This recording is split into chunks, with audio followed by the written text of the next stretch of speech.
Terimalah imbalan. Akan coba kesaktian. Saya Patih Wastro.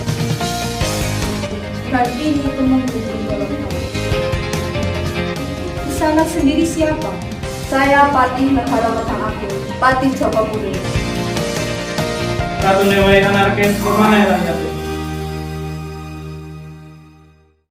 Rama, kula kapengin sanget mangertos wedharanipun cariyos dumadosipun Redi Prawu. Punapa Rama purun nyariosaken? Oh ya tondo, yen kowe kepengin mangerti wedharane dumadine Gunung Prawu. Ceritane ya kaya mangkene. Ana salah sawijining Nalendra utawa ratu kang sugih Raja Brana ingkang asmane Prabu Sandanggarba. Prabu Sandanggarba wis dawuh mireng biwara utawa kabar yen ing tanah Jawa iku ana salah sawijining panggonan kang kondhang kalaka duwe pulu wektu utawa kasil bumi kang akeh banget. Satemah Sang Prabu Sandanggarba iku kepengin banget ngijolake emas lan sandangan marang pulu wektu utawa kasil bumi negara Medang Agung negarane Prabu Joko Amikukuh kang kondhang misuwur pulu wektune arupa pari lan kasil bumi liyane.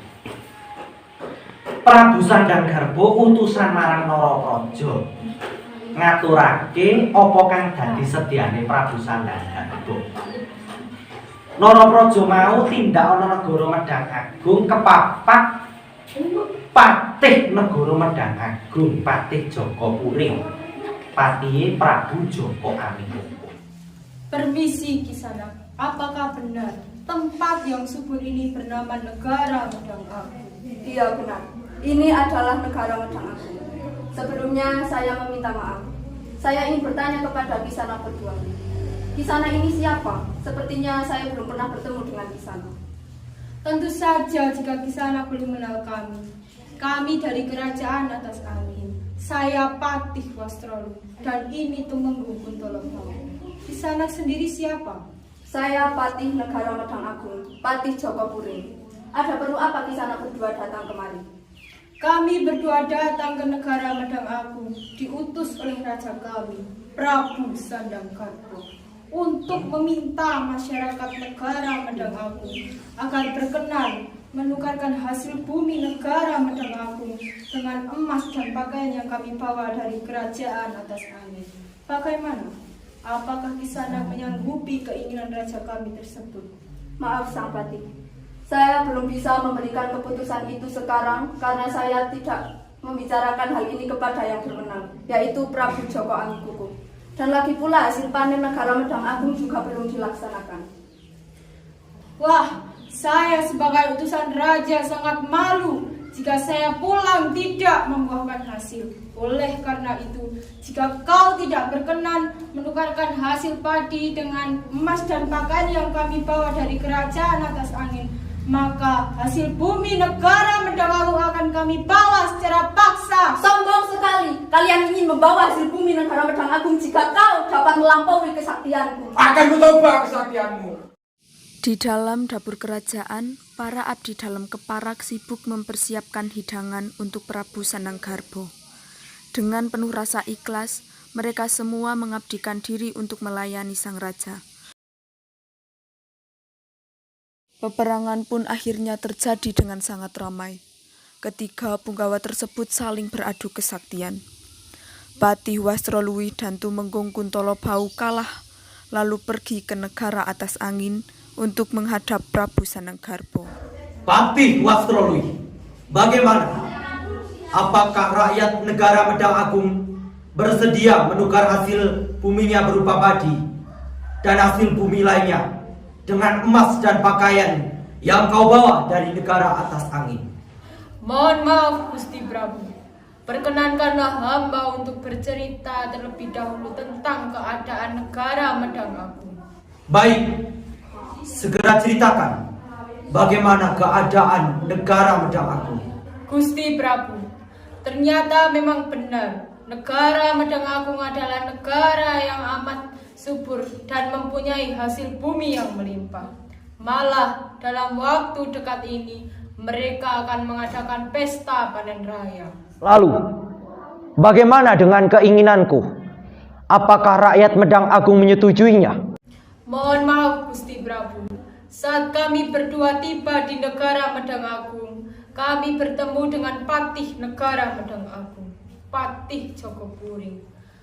Dan kami mengatakan apa yang menjadi maksud kedatangan kami. Akan tetapi tak disangka masyarakat negara Medang Agung tidak berkenan menukarkan hasil bumi negara Medang Agung dengan emas dan pakaian yang kami bawa dari kerajaan atas angin. Wah, sombong sekali rakyat negara Medang Agung. Aku sebagai seorang raja merasa dihina dan direndahkan oleh mereka. Kalau begitu, aku akan pergi sendiri dan membuktikannya ke sana. Bersabarlah putraku. Jika kau ingin pergi ke Medang Agung, janganlah kau bersikap sesuka hatimu. Tidak berpikir panjang, ia langsung menaiki perahu terbang miliknya untuk menuju ke negara Medang Agung. Mohon maaf Sang Prabu, karena hamba telah berani menghadap Gusti Prabu tanpa diberi perintah untuk menghadap. Tidak apa-apa, Patih Jogopuring. Ada keperluan apa kau datang ke hadapanku? Sepertinya ada suatu hal yang ingin kau katakan kepadaku, tetapi kau masih ragu untuk mengatakannya. Tidak apa-apa, Patihku. Segera katakanlah, apa maksud kedatanganmu di hadapanku? Benar Gusti Prabu, ada hal penting yang ingin hamba sampaikan kepada Gusti Prabu. Ketika hamba sedang mengamati keadaan tengah sawah negara Medang Agung, ada dua orang datang menghampiri hamba. Mereka mengatakan jika mereka adalah patih dari kerajaan atas angin, patih dari Prabu Sandanggarpo.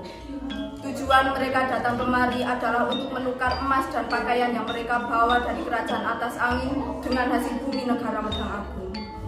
Saya mengatakan bahwa saya tidak memiliki wewenang untuk mengatakan berhak atau tidaknya jika hasil bumi negara Medang Agung ditukar dengan emas dan pakaian yang mereka bawa. Dan lagi pula, hasil panen negara Medang Agung juga belum dilaksanakan. Mereka malah tersinggung dan marah. Mereka juga mengajak hamba untuk bertarung. Tetapi untungnya, hamba dapat mengalahkan mereka berdua. Jadi bagaimana Gusti Prabu? Apa yang harus hamba lakukan? Kau tidak perlu melakukan apa-apa, Patih Jogopuring. Cukup tingkatkan kewaspadaan. Aku hanya khawatir akan terjadi serangan susulan. Segera bersiaplah, Patih Jogopuring. Karena hari ini, aku bersama rakyat Medang Agung akan memulai memanen hasil bumi negara Medang Agung. Akan tetapi, sebelum itu, aku ingin agar seluruh rakyat Medang Agung melaksanakan upacara wiwit. Upacara wiwit ini dilakukan sebelum memulai memanen hasil bumi. Upacara wiwit ini bertujuan agar kelak saat panen nanti Tuhan selalu memberikan perlindungan dan memberikan hasil bumi yang melimpah. Ayo Patih Jogopuring, kita akan pergi ke sawah Medang Agung untuk memulai upacara ini. Baiklah Gusti Prabu, perkenankanlah hamba mundur dari hadapan Gusti Prabu dan menjalankan apa yang telah menjadi kewajiban hamba.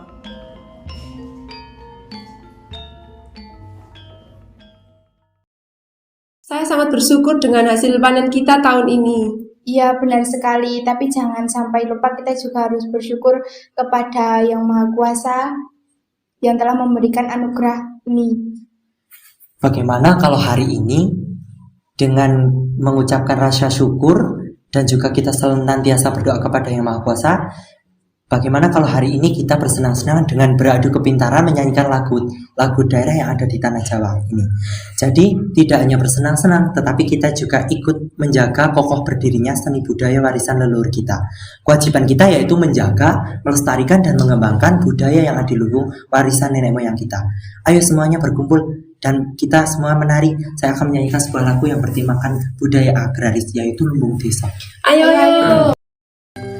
Lumbung desa prota wani padha makarya ayo di juko pari nata lesung nyanda alu ayo yu do tumanda tudaan sung nuli ada ayo kang do tumandang nyoso beras ana lumpang. Saya mau sedikit bercerita. Bercerita apa? Saya mau sedikit bercerita tentang anakku si Joko Impel itu. Memangnya ada apa dengan si Joko Impel? Dia hari ini disuruh oleh gurunya di sekolah untuk mementaskan dan memerankan drama yang berjudul Asal-Usul Gunung Perahu. Wah, drama yang sangat bagus dan juga cerita yang sangat mengangkat budaya masyarakat. Memang zaman sekarang siswa tidak hanya dituntut untuk rajin dan pandai dalam menguasai materi pembelajaran, tetapi siswa dituntut untuk kreatif, inovatif, dan aktif. Saya turut mengapresiasi dan semoga drama yang Joko Impel perankan ini bisa menjadi media dalam menyampaikan kisah inspiratif yang bisa memotivasi dan selalu tertanam dalam diri semua siswa. Dan semoga dalam program drama ini bisa menjadi media dalam mengenalkan budaya masyarakat kepada generasi-generasi muda zaman sekarang. Semoga saja ya, kita lanjutkan menghasil panen kita ini yuk. Ayo.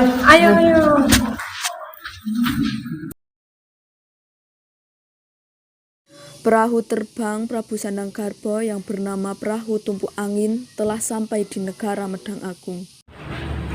Lihatlah putra, ternyata memang benar. Negara Medang Agung sangatlah subur.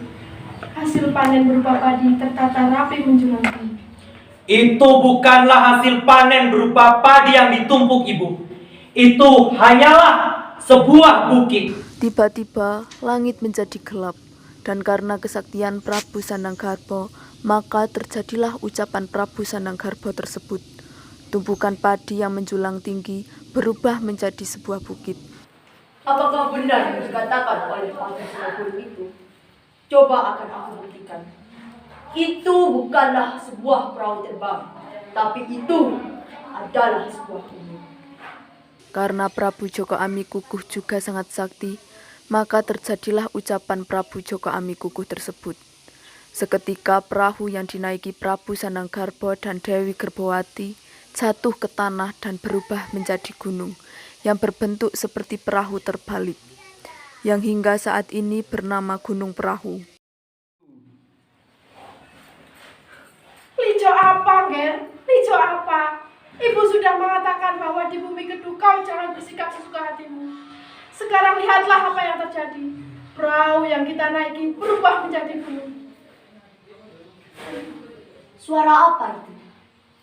Kenapa wanita itu berkata lijo, lijo, seperti perilaku burung licok saja? Setelah Dewi Gerbowati mengucapkan kata-kata tersebut, saat itu juga ia berubah menjadi seekor burung yang bernama burung licok. Prabu Joko Amikukuh, sekarang kau benar-benar sudah keterlaluan. Kau telah mengutuk ibuku menjadi seekor burung, dan kau telah mengutuk perahu yang kunaiki menjadi sebuah gunung. Kali ini, terimalah balasanku. Akan coba kesaktian. Keduanya sama-sama sakti dan pandai dalam beradu kesaktian. Tak lama kemudian, dari atas langit ada cahaya yang turun. Ternyata adalah Batara Narada dari kayangan Suralaya. Kalian ini adalah seorang raja yang seharusnya menjadi contoh rakyat. Kalau pemimpinnya seperti ini, bagaimana rakyatnya? Ratu Newai anarkis, kemana rakyatnya? Sanangkarbo Karno, kali ini kau yang salah, maka akan kuhukum kau. Kau pergilah ke pesisir utara, bertapalah di sana. Selain bertapa, kau juga harus mengajarkan ilmu berdagang di sana. Baiklah, Pukulun. Dan ibumu Gerbawati yang telah berubah menjadi burung, kan ku beri nama burung lijo, yang akan menjaga dan muncul setiap 1 minggu sekali di Gunung Perahu. Baiklah, Prabu Sanangkarbo segera melakukan perintah Batara Narada. Ia langsung menuju ke pesisir utara. Pukulun. Kau jaga amikuku, kau akan aku anugerahi nama Makukuhan. Baik, Pak. Sang Prabu Joko Amikukuh pun dianugerahi nama menjadi Makukuhan.